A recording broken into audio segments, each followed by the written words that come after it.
10 декабря Владимир Путин провел заседание Совета по развитию гражданского общества и правам человека, на котором вновь рассказал о ракетной системе «Орешник». Казалось бы, как Совет по правам человека стыкуется с гиперзвуковыми ракетами? Но для Путина стыкуется еще как. Ранее, 28 ноября, он прочитал аж целую лекцию об «Орешнике» в Астане лидерам Казахстана, Кыргызстана, Таджикистана и Беларуси. А чтобы никто не заподозрил, что лекция была неуместной, Путин несколько раз подчеркнул, что коллеги-президенты сами его попросили. Коллеги тоже некоторые просили об этом. Коллеги просили меня поподробнее доложить. Напомню, как «Орешник» работает, как вы и просили. И что в Астане, что на заседании по правам человека, Путин сообщал, мол, «Орешник» настолько грозная система, что даже в неядерном исполнении сопоставима по мощности с атомным оружием. Это очень сильное заявление. Вообще-то, мощность ядерных зарядов измеряется в килотоннах и мегатоннах. Например, совсем слабенькая по сегодняшним меркам бомба, которую американцы сбросили на Хиросиму, имела мощность от 13 до 18 килотонн. То есть для достижения того же эффекта без ядерных технологий потребовалось бы использовать от 13 до 18 тысяч тонн обычной взрывчатки. Ни одна ракета на планете не поднимает и малой доли от такой массы. Однако уже появились разъяснения, мол, «Орешник» — это особенное кинетическое оружие, что в его боеголовках вообще нет взрывчатого вещества. Это просто болванки. Дескать, боевые блоки, врезаясь в землю на скорости более 3 км в секунду, самой силой удара высвобождают энергию, как у ядерной бомбы. Это, мол, рукотворные метеориты. Ведь метеориту, чтобы устроить чудовищной силы взрыв, никакая взрывчатка внутри не нужна. Вот кинетический удар, мощный удар, это как метеорит падает. Мы же знаем в истории, как и какие метеориты, где падали и какие были последствия. Но этого оказалось достаточным, чтобы целые озера образовывались, правда? Вот, Тунгусский метеорит, он к чему привел? Но как это частенько бывает с провоенной пропагандой, она противоречит школьным учебникам. В данном случае учебникам физики. Согласно формуле расчета кинетической энергии mv² разделить на 2, чтобы сравниться с бомбой, сброшенной на Хиросиму, боевой блок «Орешника» должен иметь массу не менее 10 тысяч тонн. Это как 300 вагонов московского метро. А я напомню, что американская бомба, сброшенная на Хиросиму, по нынешним временам очень слабая. Сейчас даже у тактического ядерного оружия мощность в разы больше. В общем, все эти безъядерные ракеты, которые по мощности якобы сравнимы с ядерными, это из той же оперы, что и зараженные перелетные птицы. Антинаучная ахинея, которая не выдерживает проверки обычным калькулятором. Такой же проверки не выдерживают и другие заявления Путина. Например, что во время наступления 23 года Украина потеряла 18 тысяч единиц бронетехники, а в 24 году в одной только Курской области еще 19 тысяч боевых бронированных машин. Это все числа из параллельной, фантазийной действительности, призванные заслонять с собой события, происходящие в реальности. Вот давайте о реальности мы сегодня и поговорим.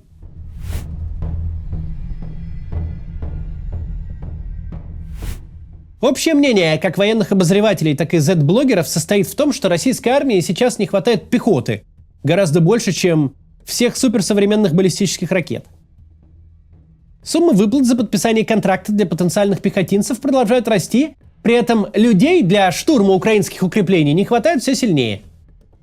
Z-Telegram уже много месяцев волком воет от внутренней мобилизации. Она происходит внутри самой российской армии. В штурмовую пехоту переквалифицируют водителей, военнослужащих частей материально-технического обеспечения и даже ценных военных специалистов, на подготовку которых ушли годы.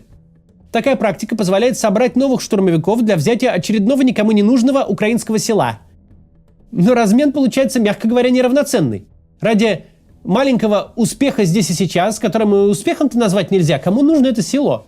В жертву приносятся кадры, без которых вооруженные силы не смогут нормально существовать в будущем. Но даже и фиг бы с ними, с кадрами. Люди гибнут. Просто так. Некоторых подразделений всех переводят в штурма, опять же, расформируют БПЛА, разведку и так далее, всех в штурма. Ну, это, скорее всего, происходит с тем, что, опять же, по бумагам подается одно количество штурмовиков, да, и сопутствующих подразделений, там, разведка и все остальное. А по факту выходит нет.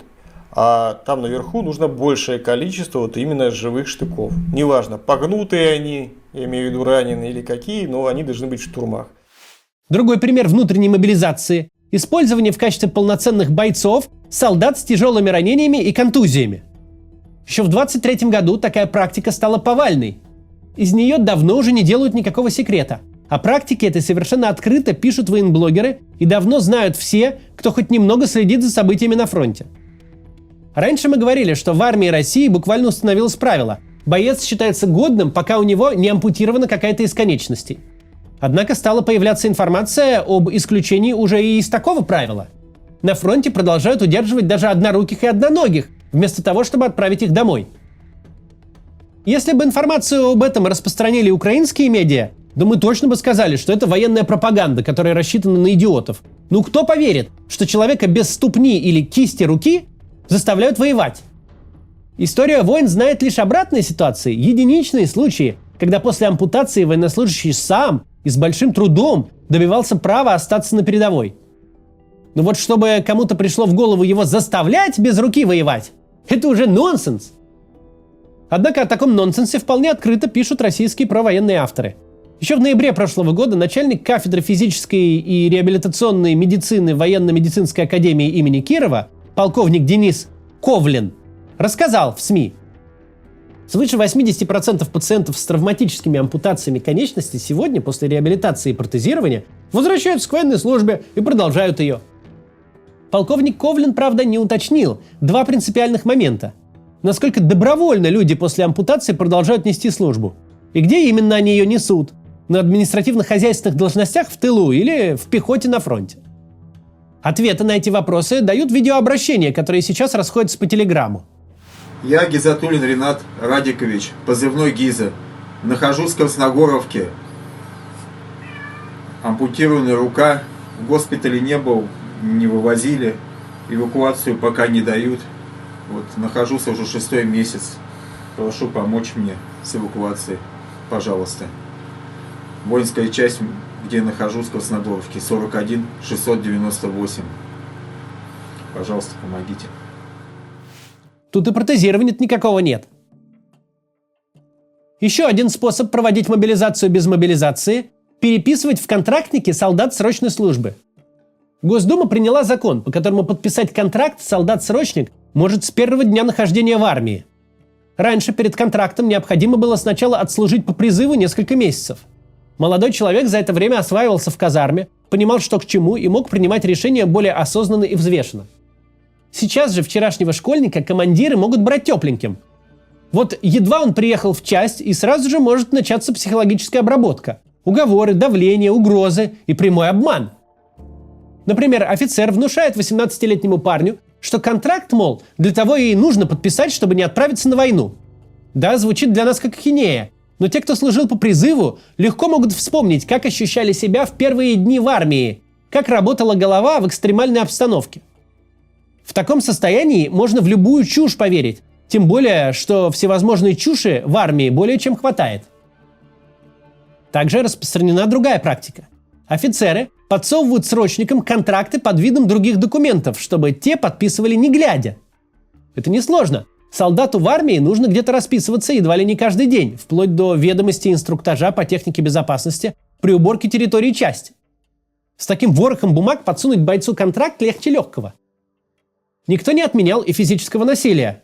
На днях широко разошлась история 19-летнего солдата-срочника Артема Антонова из Татарстана, которого застрелил командир. По официальной версии сделал он это по неосторожности, когда обстрелял из автомата строй солдат. Что это за неосторожность такая, когда офицер берет автомат и стреляет по строю солдат? Это, конечно, отдельный вопрос. Семья Артема Антонова настаивает, офицер совершил убийство намеренно, потому что так и не смог принудить парня к подписанию контракта. По словам родных, Артема много дней лишали сна и избивали, о чем он писал им из казармы. В конце концов, несговорчивого срочника убили, а его семье выдали тело с черной от побоев спиной. Еще одной из наиболее массовых практик стала простая и незамысловатая подделка подписей. Срочник вообще ничего не подозревает.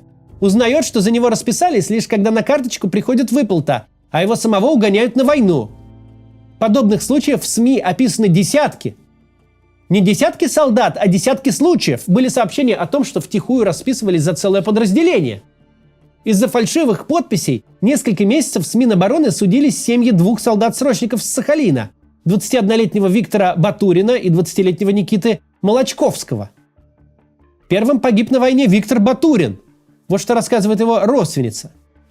Никакой экспертизы. То есть вообще без вариантов победить в этом суде. И мы поняли, нужны другие методы. Мать подняла на уши все связи. Отец там не последний человек. И пока сын живой, думали выкрасть его из госпиталя, когда у него заживут рука и нога после 2 осколочных ранений. И будь что будет. Пусть тюрьма, зато живой. В итоге они нас здесь обошли. Наврали, что ему дадут отпуск, хотя бы небольшой, долечиться. А в итоге опять наврали. Кинули его в штурм еще хромым и без рабочей правой руки. То есть он даже автомат держать не мог. Поскорее пытались избавиться от него, как от улики. В сентябре 24-го погиб второй сахалинец Никита Молочковский. Уже после его гибели на фронте Институт судебных экспертиз и криминалистики выдал заключение. В контракте Никиты чужая подпись.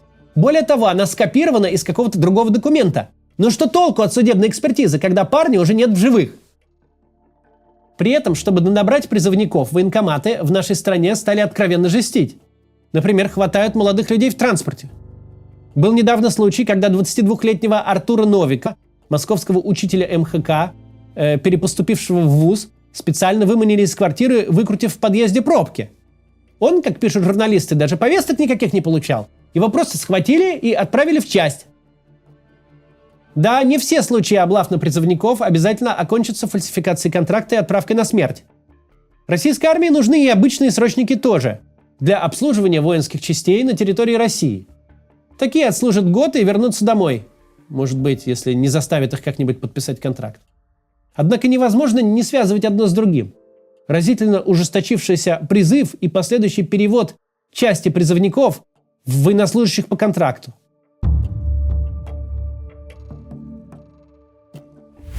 В ходе российско-украинской войны, идущей без малого 3 года, бывали периоды, когда характер боевых действий резко меняло появление на театре военных действий какого-то нового оружия. Речь, конечно, не о баллистических ракетах с разделяющейся головной частью. Такие ракетные системы столь дороги, сложны и штучны, что каждый отдельно взятый запуск комментирует или анонсирует лично президент. А эффект от применения чисто медийный, он и близко не сопоставим с ядерным ударом, кто бы что ни говорил. На ход войны влияла гораздо более простая и массовая техника.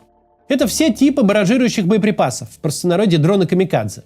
Ну или реактивная установка «Химарс». Однако сейчас война находится в такой стадии, когда никакое новое оружие существенно на ход событий уже не влияет. К примеру, Украина получила от своих партнеров самолеты F-16 и право применять ракеты «Атакамс» и «Шторм Шэдоу» по международно признанной территории России. Если бы это случилось года 1,5 назад, то новые истребители и ракеты, вероятно, могли бы перевернуть всю партию. Но сейчас 2 обескровленные, вымотанные до предела армии больше всего нуждаются в обычной пехоте. Армиям не хватает людей. Одна из излюбленных тем в российских провластных медиа – это мобилизация в Украине. Обсуждаются случаи, когда украинских мужчин хватают прямо на улице. Обсуждается и указ Владимира Зеленского, снижающий возраст мобилизации с 27 до 25 лет. А западные партнеры требуют от украинского лидера опустить планку еще ниже, до 18 лет. Ведь людей на фронте критически не хватает. Очевидные свидетельства острой нехватки личного состава у ВСУ и демонстрация практик хватания людей на улицах украинских городов вызывают у путинских пропагандистов настоящий восторг. При этом о 300 тысячах мобилизованных россиянах приказано просто забыть. Хотя многим из них и 25 не было. Официоз потешается над тем, что происходит по ту сторону границы, будто забыл, что в самой России 2 года назад была мобилизация. Будто тех россиян, кого нахватали, вообще не существовало никогда. Что называется, перевернули страницу. Но мобилизация в России продолжается и сейчас, просто в скрытой форме. Ее жертвами становятся уже совсем молодые люди, буквально вчерашние дети. Как можно, блядь, срочников, пацанам, которые по 18-19 лет, отправлять, сука, на войну? Дня не проходит, чтобы официоз не отметил взятие какого-то украинского поселка, не отпраздновал продвижение российской армии еще на несколько сотен метров или целый километр. Но не орешником достигаются эти успехи, если вообще можно так об этом сказать. Ради этого никому не нужного продвижения в чужую землю укладывается настоящее и будущее России. Трудоспособные мужчины, которым бы работать на благо страны и заботиться о своих семьях, просто жить. Совсем юные ребята, которым лишь только предстояло создать семьи. Но они этого уже никогда не сделают, потому что в 18 или 19 лет погибли за сраное село. Помимо рекламы Орешника, в которой снимается лично глава государства, странно сейчас видеть выступления чиновников рангом пониже. Все будто с цепи сорвались на тему проклятых мигрантов и, заламывая руки, спрашивают в пустоту: куда же деваются россияне? Почему в России не хватает работников? Отчего ж граждане нашей страны так мало рожают? А что, догадаться сложно? Сами не пробовали подумать про ответы на эти вопросы? Куда деваются россияне? Почему же их все меньше остается в живых и появляется на свет новых? До завтра.